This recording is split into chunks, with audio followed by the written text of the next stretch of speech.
YouTube ने अपने partner programme YPP के ज़वाबित में तरमीम करते हुए नई रहनुमा हिदायत जारी की हैं। 2018 के बाद पहली मरतबा इन क़वाइद में बड़ी तब्दीली की गई है। कंपनी के मुताबिक यूट्यूब शॉर्ट को रोज़ाना 200 से अरब ज़ायद लोग देख रहे हैं, जबकि टीवी पर यूट्यूब देखने का वक्त भी बढ़ाकर रोज़ाना 1 अरब घंटे से ज़्यादा होगा। इसी तनाजुर में मोनेटाइजेशन के लिए नए क़वाइद किए जा रहे हैं। यूट्यूब पर प्रीमियम जरिए आमदनी हासिल करने के ख्वाहिशमंद नए क्रिएटर को पहले के मुकाबले दुगनी अहलियत हासिल करनी होगी। लॉन्ग फॉर्म व्यूज़ के लिए 365 दिनों में 8000 घंटे वॉच टाइम दरकार होगा, यानी कि आप डबल 4000 की जगह 8000 घंटे आपको वॉच टाइम कंप्लीट करना पड़ेगा मोनेटाइजेशन के लिए।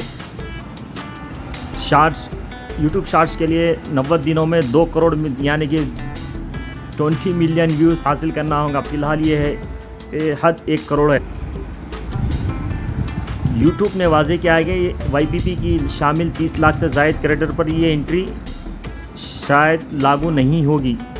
शॉर्ट से आमदनी के नया उसूल यूट्यूब ने शॉर्ट के मोनेटाइजेशन के मुतालिक भी एक नया उसूल मुतारिफ़ कराया, जो पुराने और नए दोनों के क्रिएटर पर लागू होगा। ये शॉर्ट्स के लिए ज़रिए बाकायदगी से इश्तिहारी आमदनी हासिल करने के लिए हर 90 दिन के अंदर कम से कम 1 करोड़ यानी 10 मिलियन शॉर्ट व्यूज़ बरकरार रखना होगा।